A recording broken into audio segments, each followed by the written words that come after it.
Hey everyone, welcome to War Thunder. So, War Thunder is a game I've been playing quite a bit over the last month. And it's a game I am quite honestly late to the party on. This game has been around for a while now, and I have just found it. War Thunder is basically a flight simulator, tank simulator, kind of a naval simulator, all rolled into one package. So if you think World of Warships, World of Warplanes, and World of Tanks, if they were all one game, you would have War Thunder. There's no infantry kind of experience. It's all vehicle based. And, a lot of the game is progressing through all these vehicles, unlocking new vehicles, and just enjoying the fight. I mean, there's a lot to it, though. They really go far into modeling the vehicles. So, we can kind of look at one of my planes here. I mean, this is a great looking plane. So, we can start with the research. So, research is kind of the core aspect of these games. And War Thunder is no different. The more you play, like when you do a battle, you get research points. You also get their currency, Silver Lions. Research points are spent. Oh, and the battles just ended, and I got enough points to unlock the SB2U-2 naval bomber. Very cool. Not going to order that quite yet. So when you finish the match, based on how well you did, you get research points and Silver Lions. The research points go into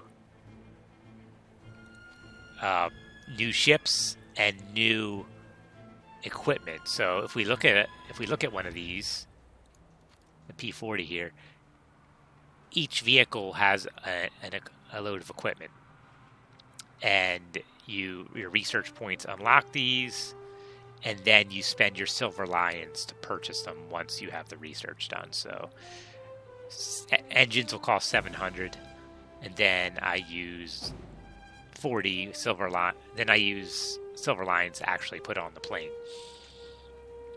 All right, let's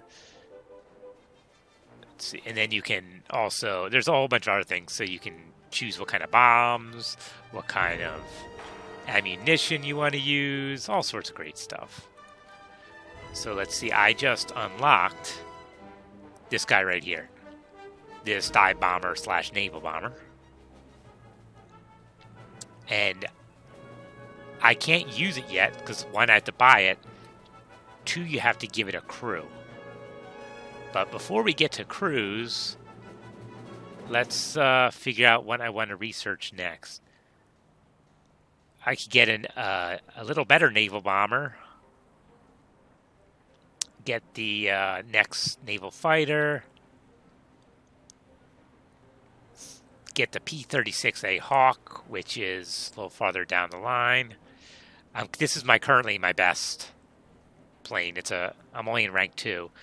I could research the P-39. But I want to keep unlocking down here, so I'm going to go with the F-2A3.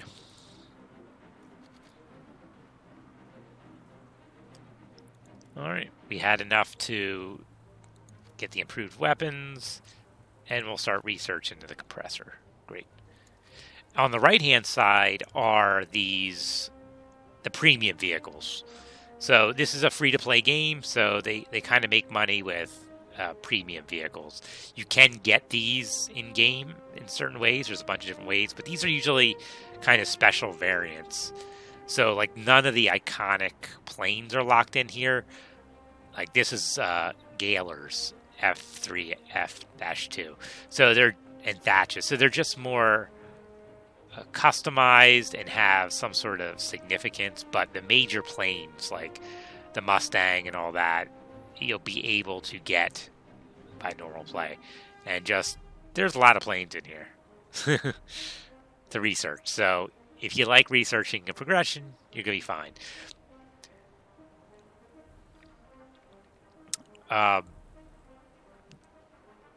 Golden Eagles are their premium currency. So there are ways to get Golden Eagles through gameplay, or you can buy them. And, as I was saying, there's all the countries down here.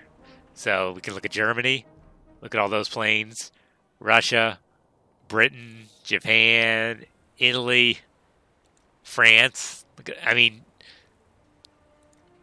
There's just so many vehicles. And if you love military history, military vehicles, you'll like this. This little green, let's take care of this green exclamation point. When you're in a squadron and you just play, you earn squadron points. And they pick a premium vehicle which you can invest your squadron experience into to unlock. So right now I can do it for this Fire Crest, which is it's kind of neat looking. So let's invest the experience in there.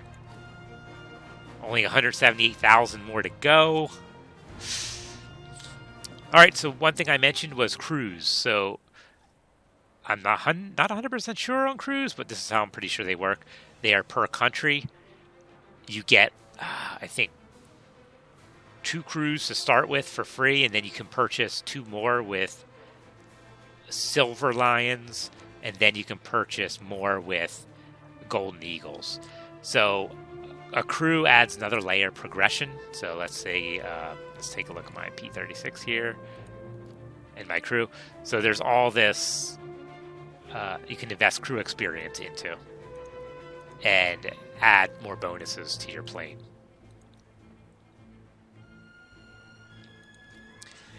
And you need to have a crew for every vehicle, so that kind of limits how many vehicles you can field. So for the USA right now, I am mostly doing tanks and planes, so I have 3 tank crews and 3 plane crews. Now, if I wanted to get in the Navy, I would have to allocate one of these crews to the fleet. So here's a bunch of... The naval game, I don't think, is as built out as the rest of the game, but, they're probably working on that. They are up to light cruisers. Will be interesting to see if they add the bigger cruisers, but, these are all great ships, and they have Japanese ships, they have Russian ships, French, they don't have French ships yet, or Italian. So in Italy, you just have, for example, Army and Aviation, while Britain has Army, Aviation, Fleet. Germany and the United States have helicopters too. So if we look at helicopters, there's a helicopter progression tree. These are relatively new too, I think, and they're pretty advanced, but they have, Apaches and stuff like that. So that's very cool. Look at this guy. So there are so many things to unlock and progress. All right. Game modes. There's a lot of game modes. So air arcades, tank arcade battles, and naval arcade battles, those are just kind of the most forgiving in that the mechanics are the most forgiving. Then you can do realistic, which is it's a little bit more difficult to handle your vehicles. And then there's simulator battles that are even a little more advanced. So I haven't gotten into these much yet. I want to someday, but we'll see. I need to get higher ranked vehicles. There's also PvE, so air assault, arcade, tank assault. These are you just play against the AI. There's a World War mode, a War Thunder League. There's events and tournaments. I don't have any rank 3 yet, so I can't do World War yet. What is War Thunder League? Oh, it's something else. And then events and tournaments. There aren't any going on right now. So There's a ton of game modes. There's so much variety. There's a pretty good tutorial system, too. There are missions that you can do. So, for instance, clear sky, win required number of battles, and then this gets you war bucks. And war bucks can be spent on some of the premium things that are offered. So they do offer a bunch of things like that. There are guilds/squadrons that you can be in. That's how you get that other experience. That you can invest in premium vehicles and just, play with people. A lot of people like to do that.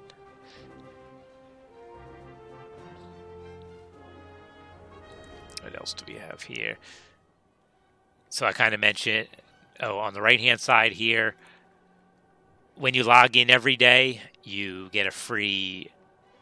There's a reward system for logging in every day, and you get boosters. So this will increase 15% of your research points. That's the one I got today. And then there are these wagers where I haven't tried these out yet, but you go into a game mode, use this wager. Like, these are the PBs, and if you get to like stage 10 in this, you can win 500 eagles. So, and they have those for Silver Lions, too. Which is a neat idea. I have yet to try it. I'm too nervous to waste one. I don't know if it's worthwhile yet. And as I mentioned, every country gets its own set of crews. So, for Russia, I played this a little, and I unlocked one of the other crews. So I have 3 crews available, and I can still unlock more crews. Now for some gameplay. So I'm rolling around in my M22 tank here. Most of the matches are some form of objective based. So like this is a capture a point and hold it. I mean, that's pretty much it. If the enemy side runs out of reinforcements being respawns. So you can, like, say I have 3 crews, I can respawn 3 times. And after that, I'm out of the game. So you just basically want to capture that point and hold it. Some maps are 3 points. There's all sorts of different maps. Like, this is the first time I ever played this map. It's a very cool looking map. I think this was Tunisia. There's winter maps, summer maps. There's all sorts of different weather. I think the graphics are very nice. I think the details on the tanks are amazing. Now, I've never seen an M22, but I imagine this looks pretty close to it. So they do a great job with the environments and with the vehicle details. I will warn you, though, that, gameplay can be kind of difficult at times. When you're first starting out and dealing with just the bots, it kind of lulls you in a false sense of security in that it can be pretty easy at times. Like, oh, this isn't too hard. There's a few players mixed in. It's not just bots. But at a certain point, you get the bots go away, and it's all players, and things get a little more challenging. So if you see on this right here, one really cool thing is it kind of models where your hit goes and how that affects the vehicle. So your crews are very important. If I knock out all the people in the tank, it's over. If I knock out the gunner, the tank can't aim. It can't move the turret. You can replace the gunner if you have a certain upgrade, and it takes a little time where you have to sit still. But, I mean, that's all very cool. And you can see in that little graphic that where the shell went, how it dispersed inside the tank. It's just a very neat feature. There are multiple kinds of ammunition, so you can see I have 2 options right there that I can switch between. So there's all sorts of statistics around the ammunition. Some are explosive shells, some are armor piercing, some are ballistic capped, which I think just means they blow up once they hit somewhat, but it's different than high explosive. Alright, now I'm rolling around in one of my newer tanks. I think this is the M5, sure. Stuart. So I'm trying this guy out. I still have to get used to how to use this tank. There's also, it's not just tank versus tank.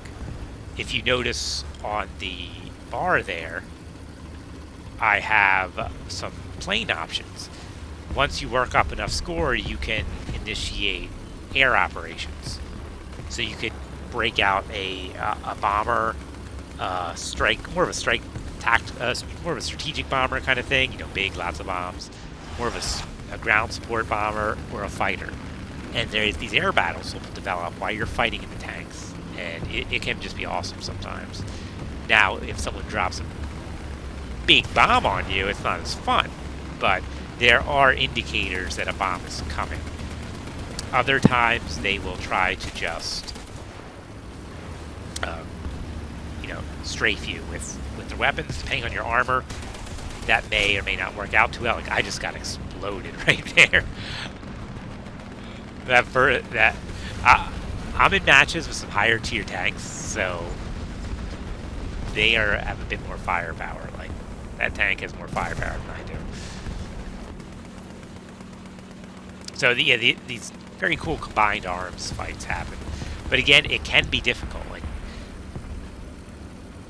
I'm in a heavier tank now, which gives me a bit more survivability, but you know, the M3 Lee is still, I think, just still a rank 2 tank. So as you go higher in ranked tanks, that usually means more modern, and you know, more modern tanks beat older tanks. So you have to be careful. Now, it's not totally one-sided.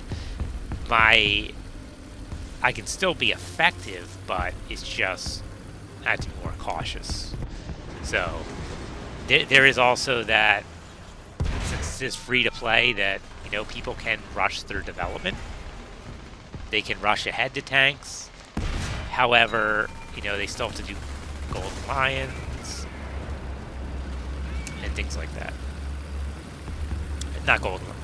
They have to pay for it, and then they have to do Silver Lions.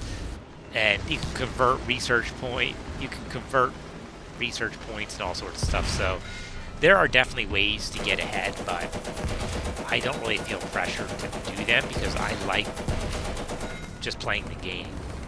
So I don't mind not being the highest ranked stuff. I just enjoy the individual matches. Alright, let's get some air footage in here. I don't really have much naval stuff to show you, as I can't concentrate on all 3, so this is kind of, this one, the air battles. Again, a bunch of different maps. Game modes are the game modes are a little different here. There is a kind of team deathmatch game mode where you try to hold, not team deathmatch, but you get a point, there's a single point, you try to hold it. Those are pretty crazy. But usually those matches are around supporting the ground forces. So there are allied and enemy ground forces that are AI controlled, and you can destroy them, or you can fight the enemy in the air. So you got to kind of make that choice and defend your ground forces. So whoever loses all the ground forces first loses. So it's an interesting mechanic. It also gives a place for bombers. So you'll see like the big strategic kind of bombers that hold like 30, 40 bombs flying up there. So you got to make sure to take care of them, or they can destroy a lot of your ground forces. But again, they are also a bit vulnerable. It all depends. There's all sorts of mechanics to play with. And again, this looks great. This is like a sunset kind of match. I mean, it's a very great looking environment. I'm in one of my newer naval planes I just got unlocked here. It's a nice little plane. There's so much variety that I like switching around. And it, just like tank battles, air battles can definitely be difficult, especially going up against higher tier units, because, you know, more modern planes can have better performance. But, you know, pilot skills do come into play in this, more so in the realistic battles. But, you know, knowing kind of how to dogfight fly, having your upgraded plane get rid of G-forces, and aircraft fire. I mean, it's just a very, very neat experience. So overall, I mean, War Thunder is a great game if you like military simulators. I would definitely recommend it. It is free to play, so expect what comes the baggage that comes with free to play. There's just no real avoiding it. Gaijin, I think that's how you say it. Doesn't seem too bad with the pay-to-win mechanics, but I have fun. I haven't bought anything yet, but I'm just waiting. I'm trying to figure out what to buy because I want to support the developers, and I haven't found anything that I want to purchase yet. I don't want to purchase Progression, so I'm waiting to find a premium vehicle that I want to purchase and go with that. So I'll probably do this week. They definitely earn it can be a difficult game to play because there's a lot of player skill involved. You can be going up against vehicles that are just better, too. So there's not a level playing field. There never was a level playing field. So that's the way it is. Let's see. This is a good dogfight. I like it. System requirements, I mean, it's not too bad. There's a lot of different settings. It looks great, though, so I think the graphics were good. The developers constantly adding vehicles through all types of the trees. There's so much progression, so you might consider this a grinding game if you do not enjoy the scenario-based gameplay like what's going on right now. If you do not enjoy that, it'll definitely be a grind. If you enjoy it, then I don't see it as a grind. Okay, that's about covers my kind of review for War Thunder in 2019. I hope you liked it. Subscribe, follow, share, whatever. Thanks for watching.